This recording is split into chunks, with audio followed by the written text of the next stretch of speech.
Hello, everybody. Welcome back to the Sunday Evening Cup Series. This is SECS. This is, of course, February 24th. My name is Maut. With me tonight is Spitwad. How are you doing, sir? I'm doing great. How are you, Maut? I'm doing excellently. Of course, this morning we had the Alienware Dota 2 Cup with me and John casting it. Today, we've got SECS. We have, of course, Team Lust versus Karthus OP or just Whitebeard versus Lust. They're not really calling their Whitebeard's crew. I don't know what the names mean anymore, so I'm just going to call them by their captains, I guess. Snake King's picking for the side of Lust. Whitebeard is picking for the side of Whitebeard's crew. So we've got a lot of interesting players here, as you can see. You can see, looks like Sleazel and Pandago on the side of Whitebeard's crew. I guess that means that Grasto is disbanded, or they're taking a break or something. I don't know. But, well, what are you thinking about for the first picks and bans right now? I know we saw a lot of Gyrocopter this morning, but do you think we'll see anything Gyro crazy? is the hero of the week. Maybe even the hero of the month. The Americans are loving Gyro. I would not be surprised to see a Gyro early in this pick. Yeah. Yeah, I mean, he's a good hero. I mean, Rocket Barrage, Flat Cannon, does a lot of damage. I mean, once you get his farm up especially, and he's really good in tri-lanes as well, so I think we'll probably see that. But the first ban's going to come out. We're going to see the Wisp and, of course, the Codal ban. Not a surprise there. Next Assassin. Probably Bat Rider as well, unless they want to have to deal with that, which is not a lot of fun to deal with. It's one of those heroes that's just all up in your shit, and you don't have to deal with it. So we'll have to see if they decide to ban that out, or if they'll go down a different route here. Taking a minute to think about it, though. So once again, thanks for joining us tonight. We've got best of ones until the cows come home right now. So we're going to see the Bat Rider ban as well from Snake King. First pick going to be Darkseer for the side of Whitebeard's crew, and they're going to pick that up. And it's a hero that's not banned too often, really, because, I mean, pretty much these are the standard 4 bans, I think, right now for pretty much every single team out there. It's just Codal, Nyx, Bat Rider, and Wisp. Do you think we'll see any change to these bans, or do you think it's just going to be like this for like the coming weeks from now on? I don't think NA needs to be banned right away. Coddle is just the dominating support hero right now. Great for push, great for anti-push, and everyone is scared of Wisp. You can pair Wisp with the Tiny, the CK, Nyx, whatever, and the relocate power is just ridiculous. I'm a fan of the first pick Darkseer. I've always been a fan of the first pick Darkseer. I think that hero is imbalanced and has been for a long time. The nerfs weren't enough. Vacuum is still amazing. See, when I say Darkseer's imbalanced, people look at me like I'm strange. They're like, are you what? Are you serious? That's not right. I'm just like, that hero's amazing, okay? I don't care who's playing it. I don't care like what levels you get. Like, Darkseer is really good. He's the only hero out there that I think can absolutely solo Suicide Lane and just do a really good job of it too. I mean, he's good at all points in the game. Ion Shell is an amazing early game tool, and Surge lets him play the offlane if he needs to. And late game, his wall just makes the enemy late game heroes even better for you. It's ridiculous. And they're going to pick up Gyrocopter and Undying, so already the tri-lane could be pretty strong from the side of Team Lust, and we'll have to see what hero they put with that if they decide to go for that aggressive tri-lane. But like, whenever you see an Undying now, I think it signifies that you will be doing some sort of aggressive tri-lane, or just a tri-lane in general, but Undying hasn't been picked a whole lot lately. Do you think that he's a good hero, or do you think he's sort of fallen out of favor? Well, he hasn't been very popular lately, but he's still kind of ridiculous. You know, you throw down a tombstone and then it's just chaos, and there's nothing you can really do about it.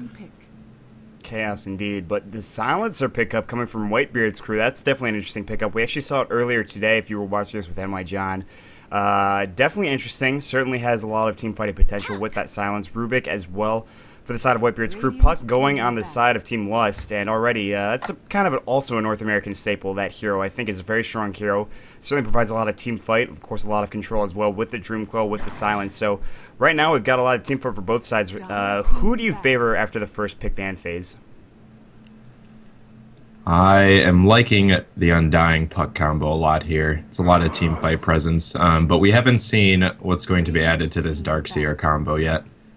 You know, Silencer is great in pair with Darkseer for team fights just because of the global silence alone, but we need to see what kind of damage they're going to add to that combo until we really know how strong their lineup is.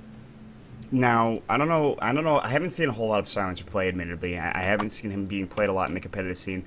Does he work better as an aggressive tri-laner or somebody in a tri-lane and one of the side lanes, or does he work as well as he does in the mid lane? What would you rather have him do, mid lane or side lane, I guess is what I'm asking. I like him mid lane. 10 seconds. Really gives him access to the whole field, and, you know, he's just that strong of a hero. It's like one of the only heroes I don't really know a lot about because I don't see him actively in Dota. Just because he's not played too often. I mean, he was just added to the captain's vote in the past patch, so we'll see how he does here on Whitebeard's team. And I've heard a lot of people call him imbalanced, so we'll see.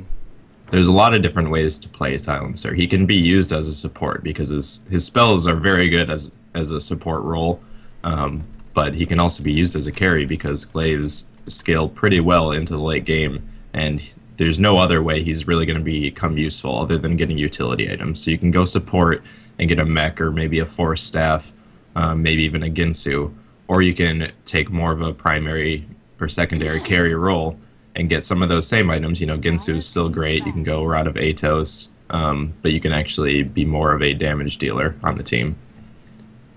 You're one of the only people that I think still calls it a Ginsu, which I find amazing. I mean, that's fine, but like... What's it called these days? I don't know, I call it Scythe or Hex. I just... Sheepstick? Yeah, well, I don't like Sheepstick. That's my second one. If I don't call it Ginsu, it's a Sheepstick. Was it sheep in the Warcraft 3 version? It was probably, wasn't it? I mean, it turned you into a sheep. That's what I meant. Yeah. Well, yeah, and then a hex used to turn you into a sheep, all hexes, and then it changed to being, you know, all farmhouse animals. You know, you got your sheeps, your chickens, your little piggies, whatever. You get a nice variety. Oh my god, I really like some days. I don't know if you feel this way. I just want to go back and I want to play Dota 1. I just want to go back and play heroes that I haven't played in a long time, like Skywrath Mage or like Legion Commander. I don't know. I've got this like affinity for Legion Commander. I don't know why. I just really like it. Most people want to play Torn Chieftain. I'm not sure about you, but I guess we should get back on topic here. We have the Magnus pickup for Whitebeard's crew. We're going to see some bans as well. The Queen of Pain, the Clockwork, the Shadow Demon going out for them. The Phantom Lancer, the Nyx, and of course the Faceless Void for the side of Team Lust. They're banning out all of the carries. Make sure they don't have any of those available for Whitebeard's crew. Of course, they could pick that up with their last pickup, but they don't have a whole lot of room. But I was actually thinking about the Magnus and Darkseer in a combo together. And that's really interesting they picked him up. I'm surprised they did. Does that mean they'll put Magnus mid, do you think, for Whitebeard's crew? You know, they have a lot of options right now, and that's part of the strength of their team. You know, they can do really whatever they want with both the Mag and the Darkseer. Those heroes can both offlane, they can both solo, and they're very good at both roles. So at this point, I'd say that the Silencer is going to be in the safe lane, used in a carry role, and we'll have to see here. It's probably going to be Darkseer offlane, I feel, just because Darkseer is really that good at the offlane, and Mag is you know, commonly used mid. Yeah, I'd have to agree with you. I mean, Darkseer, he'll probably, if they're smart about this, they could send him into the jungle if they think they're up against a tri-lane. He probably won't be. It'll probably be a solo safe lane, whatever, with, of course, on the side of Team Lust, they'll pick up a safe laner here unless they want to do Puck, and then send somebody else mid, and then send Vengeful, Gyro, and Undying to an aggressive tri-lane, which of course will be going up against Silence, Rubik, and whatever support they pick here, unless they pick up another carry, which I don't think they will. So, I don't know. There's a whole lot of options. You definitely bring up a good point. They have so many things they can do right now. Magnus going mid, Darkseer side lane. We'll have to see how that plays out right now. Of course, they're going to go for Venomancer, so that's going to be the other support they pick up. They want to use Silencer, I think, in a more carry-oriented role, which is interesting. We talked about it earlier. That's going to provide for a little bit more damage early on as well, but we'll have to see if they can actually win that tri-lane. If it is tri-lane versus tri-lane, I'm getting ahead of myself here, but a lot of the times, you know, things will change during the draft stage. A hero will be picked up, and I'll be like, all right, well, I didn't expect that. Lone Druid is something I probably wouldn't have expected, but that's fine. I like that. I like that because Whitebeard's crew is clearly putting well, I'm not going to say clearly, but, you know, we're expecting a safe lane tri-lane out of them. Mm-hmm. But it's really just to support a Silencer who is not the biggest carry in the game right now. So they don't need to contest it with another tri-lane if they don't want. And now we'll probably see Lone Druid going top bottom to pull the lane back and you know, just try to get as much farm out of that lane as possible while still giving Silencer free farm, which is okay. Right. Now, I want to note something here. Team Lust actually smoked up. Now, do they go for an early Roshan? They're actually jumping right in there. So this will be an early Roshan. At least they're going to try to. They have the Bear. They have Vengeful Spirit, which does give them... Nope, they actually didn't go for the Aura first. They went for Wave of Terror, which will reduce armor. But I don't know if they're going to be able to do this quickly enough. We'll have to see. But in the meantime, we're going to get some introductions here. On the side of Team Lust, we've got Snake King on the Lone Druid. Lust will be on the Vengeful Spirit. Crystal is going to be on the Undying. KZZ on the Puck. Water on the Gyrocopter to finish that lineup off. On the side of Whitebeard's crew, we've got Happy Cat on the Silencer. I'm a Sheep will be on the Venomancer. Whitebeard will be on the Rubik. We're going to see Sleazel on the Magnus. And finally, to finish that lineup off, we're going to see Pandago on the Darkseer, excuse me. And they're going to be able to get away with this Roshan. There's not a whole lot of vision coming out from the side of the Radiant here. So it looks like they're going to get a free Roshan, which will also provide them all level 2, which is a big deal. That's huge. Yeah. Karthus OP has no idea they're doing Roshan right now. We haven't seen any movement towards it at all. So they're going to get out here with a nice early advantage. Yeah, this is odd. You really usually don't see this happen, but that's a big pickup for them. That's going to be an Aegis on the Gyrocopter as well. That's going to provide them those early levels as well. That's level 2 for everybody in this aggressive tri-lane, which is going to provide them not only Rocket Barrage, whatever they want to go next, Magic Missile as well, because he went for Wave of Terror at level 1. He's going to get Telekinesis. He's going to be put up to the high ground. That's alright. He'll just be able to walk around. He's not missing a whole lot of experience or anything like that, but that could have... If he had thrown him a little to the right, it might not have broken all of those trees, and he might have been stuck. And that would have been... Although he does have tangos. Yeah, he could eat his way out, but like you don't want to waste the tangos in the regen and stuff like that. So, just a little bit of an interesting play. Snaking in the top lane as well. He's going to be going up against this solo Darkseer. This will be maybe a little bit of a tough lane for the Lone Druid, but he does have that second level, of course, which is always nice to have. This aggressive tri-lane, we talked about it. This could be interesting early on already. Chris is going to be taking a bit of damage. I knew that I knew the Radiant would have the tri-lane bottom, but I didn't think they would try to go head-to-head with the Gyro in this tri-lane. I figured they would put Gyro for the safe lane, have him farm, and you know, I pick Gyro over Silencer to have free farm every day. Absolutely. I mean, his animation's great, of course. I mean, he's got Flat Cannon, allows him to farm a little bit easier. So Water right now is going to be trying to go for that. He's got the Aegis, so he can play as aggressively as he wants to early on. His support's not so much. They don't want to feed early on. He's got 1 point in Soul Rip, 1 point in Decay on that Undying, and they're going to try to be aggressive here. They're going to throw a Decay on I'm a Sheep. They're trying to go. Venomous Gale's going to fly, and they'll back off. I mean, they just want to try to be as aggressive as possible with that Aegis, but at the same time, they don't want to feed their supports like I was just talking about there. Well, it does look like they have control over this tri-lane right now. Part of that's because of the Aegis. You know, Gyro is sitting way up in front, but also because Undying is just amazing in a tri-lane. You know, he's just spamming Decay right now, but Sentinel knows that if they go on him, he's going to have level 2 Soul Rip ready to go. Absolutely. So that's something to keep our eye on. I mean, it's interesting. They're back at the tower right now. This will push back out in a second, allowing them to get even more farm. We look at the last hits right now. 9 for the Darkseer. That's who should be leading the way, of course. In the mid lane, Puck is having a very good time right now. He had that extra level lead, and that's KZZ. I mean, we've talked about KZZ before. He's one of the best North American amateur players out there, and I'm really glad he's back on a team, I gotta say. Really glad. Yeah, although KZZ is one of those few who is pretty outspoken about not having any intentions to play professionally. Really? I didn't know that. Yep. In our NA Dota Next Generation segment, written by Lavis, KZZ was part of the interview group for players, up-and-coming players named by the pros, and he said he had no intention of playing professionally, and he's just doing it for fun. Initiation bottom lane. There's the Magic Missile, and the first blood will in fact go. Whitebeard going down first. Crystal's going to get that last hit there. So nice job. That'll provide them even more experience as well as some gold as well for them. Of course, really just a little bit of a mistake there. He came up there into the jungle, got caught out a little bit. Once you get caught out of position against that Gyrocopter, it's done. You have to have perfect positioning against this Rocket Barrage. Otherwise, it's a problem. So a little bit of a mistake there, but still early on. I mean, you look at the levels right now. It's sort of evened out a little bit, but the top lane, there was a very quick level 4 for Snake King right now, who's doing very well for himself. He's got 16 last hits. They're pretty much even in this top lane right now. KZZ is sitting at, right now. Top lane's even, mid lane's even. It's really coming down to the tri-lane, and that level advantage from Roshan is what's giving them the strength and positioning they need down here. That's going to be big, so we'll have to see how that does pan out. It's only 3:42 in the game, but already level 5 on some of these heroes. There's going to be Venomous Gale in the bottom lane. I'm a Sheep sucks, taking a lot of damage from that Rocket Barrage, but he'll back off just fine because of that slow on the gyrocopter. So a little bit of damage there, but not a whole lot else. But yeah, I mean, God, that spell is so good. It's an amazing spell. It's a lot of damage, especially if you single someone out. And early game, nothing else can really compete with that. Do you think Gyro needs a little bit of a nerf? I think it's too early to nerf him. He has not been a relevant hero until recently. Let's not take him out of the limelight right away. All right. I agree with you. I mean, I just want to see how he does play out in this current metagame right now. But there is a pause right after, of course, the Magnus goes down to the mid lane. KZZ did win that fight. He gets that early kill there. 767 gold in the bank for him. He's got Boots of Speed. He's going to go for that early Blink Dagger, I'd imagine. He's got something... No, he was just flying his courier back out, I believe. So taking out the Magnus early, it's going to provide him a little bit of extra experience. Maybe stifle the Magnus as well, who's level 5. KZZ is level 7. That was a Dream Coil usage. So he got that kill with the Dream Coil. Pretty important to use there.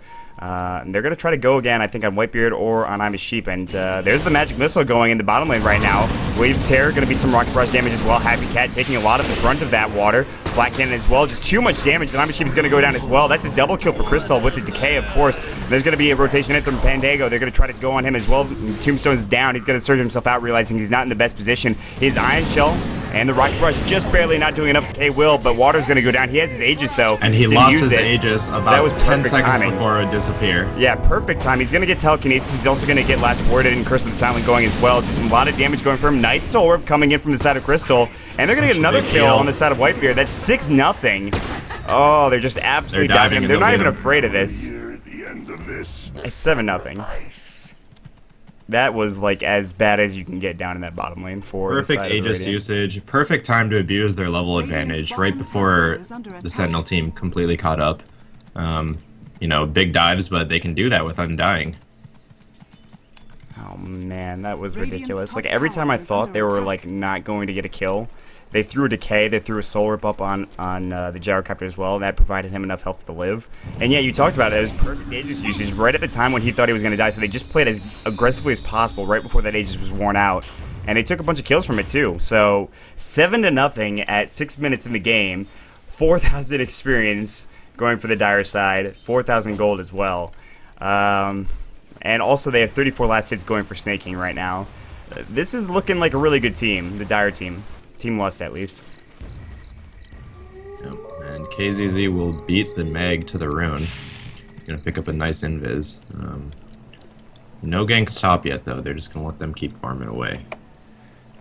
It's like a microcosm game of their own. They're just fighting, just trying to get some farm here. Darkseer is gonna be at level 7, which is gonna be full Iron Shell, 2 Surge, 1 Vacuum. Meanwhile, of course, Lone Druid doesn't really matter about his build. Once his bear is maxed out completely, that's really the important thing. Tranquil Boots on the bear. Snaking his boots of his own, but will he go for anything else? We'll see if he wants to go for a Midas or for an early Radiance. I think it's past the point if he wanted to rush a Midas. He probably would have done so already. Bottom lane, KZZ is going to rotate in here. He's got his Dream Coil, and they're going to play aggressively. They're looking to initiate here. They have no sentries or anything like that. Crystal's going to throw up a Decay. There's going to be a Telekinesis. The courier's going. Flesh Golem. Lose your orb. Silence. I'm a Sheep just getting absolutely destroyed. The Rubik now in some trouble as well. Magic Missile and Crystal on a killing spree right now on that Undying. And they're playing aggressively. It's 9-0. Darkseer will get a kill up in the top lane with the help from Sleezel, who did use his reverse polarity. But that's about it. And they're going to rotate down here in the bottom lane. And Water's going to get another kill on the Silence. There's going to be a call down. Missing Pandago just barely. He'll be fine. There's going to be a wall replica flying out. A lot of damage, but not doing enough to get any kills. And he just dies immediately from that, too. So it's 11-1. And they take the tower as well. Yeah, and it's really important to get that early tower down with such an advantage. They're going to take away that whole safe lane. They're going to take away the jungle. And now the Radiant team is being put into a really awkward position. Yes, they are. That awkward to say the least. We look at the graphs real quick. 5,000 experience, 5,000 gold. This is tough. I mean, you have a Silencer. He's not getting any farm. He's got approximately 17 last hits in comparison to the Gyro, who's got 37. I don't know what you do here to turn this around right now. I don't know about you. Well, you have to keep playing to your strengths here. They can keep having Darkseer farm top safely, and they probably will. Although one of their advantages right now could be their Darkseer and Mag teamfight potential with the Silencer. Once Silencer picks up level 6, which will be just in another wave or two here. So they can definitely create some openings there, but they're going to really have to use that Global Silence well, because just a few seconds and they can be completely wiped out, as we just saw. Yeah, that Global Silence provided a few seconds of relief, I should say, against this team, but I mean, there's just so much damage already. The Gyrocopter already provides a lot of damage. He's got Phase Boots, Ring of Aquila. Phase Boots seems to be the way to go on Gyrocopter. I've seen it a lot right now. Speaking of which, this Gyrocopter named Water, I didn't even know this, but this is Arteezy, so, well, that makes me look like an idiot, I feel like, not knowing who that was. Yeah. Not your fault. Everyone changes their names every game. I wish they didn't do that. It makes it a little bit more difficult for me, but yeah, that's Arteezy. Not doing himself any favors, but... Oh, there's a big smoke gang coming out of KZZ right now. Oh, that illusion just does so much damage. And the phase shift, he'll be fine. Happy Cat gonna get called down. He's gonna die for sure. There's gonna be reverse polarity. Nice reverse polarity coming in, but a disconnect coming out from Whitebeard. Right. That's a pause rage quit from them. Yeah. Alrighty. Well, that's a rough game. That is a rough game. This team, I like this Dire team. And the Radiant team, I think it really went downhill once they didn't see that early Roshan coming out. And that early Roshan was able to get them the level 2, which provided them such an experience advantage. And they just absolutely dominated with it. So Team Lust, taking one game up, they're going to take out Whitebeard's team real easy. They're going to move on here and SECS right now, and they're doing real well for themselves. So, what are your thoughts about this game? 1-16, pretty interesting stuff. Well, they got the early advantage from the Roshan. They played to their strengths the whole game and kept pushing that early advantage. And the Radiant team really didn't have enough burst damage to get themselves back into the game. They were relying too much on the team fight potential mid to late game, and Silencer to get a little more farm than he actually did.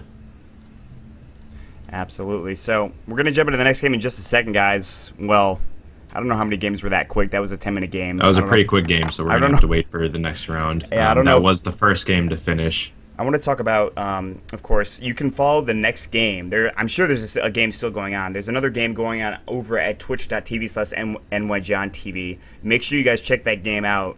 Give NY John some viewers. That's, I'm sure, a good game as well. He's going to be casting a lot of this as well with us, so make sure you head over there, follow his channel, follow the next game as well. I'm going to throw the bracket up as well while we've got a second on the AFK screen. So he's currently showing Aware Gaming versus Haha YOLO, which is about 15 minutes in. It's 14-7 right now, so you can definitely go catch quite a bit of that game before we have another one on this channel. Absolutely, guys. So definitely check that out. For those of you who are still with us, you can follow us on Twitter, twitter.com/NeoDota2. Follow me at MautDota2. Is your Twitter spit_wad? Just spitwad with no hyphen, no apostrophe, no underscore, anything in the middle. Just spitwad. All right. Check out our Twitters, guys. Make sure you check out NY John as well. His Twitter is NYJohnTV. His Twitch you can check out also at NYJohnTV. Check out that game Spitwad was just talking about at Aware Gaming. And then we'll be back with another game in just a second, guys. So thanks a lot for joining us. We'll be right back.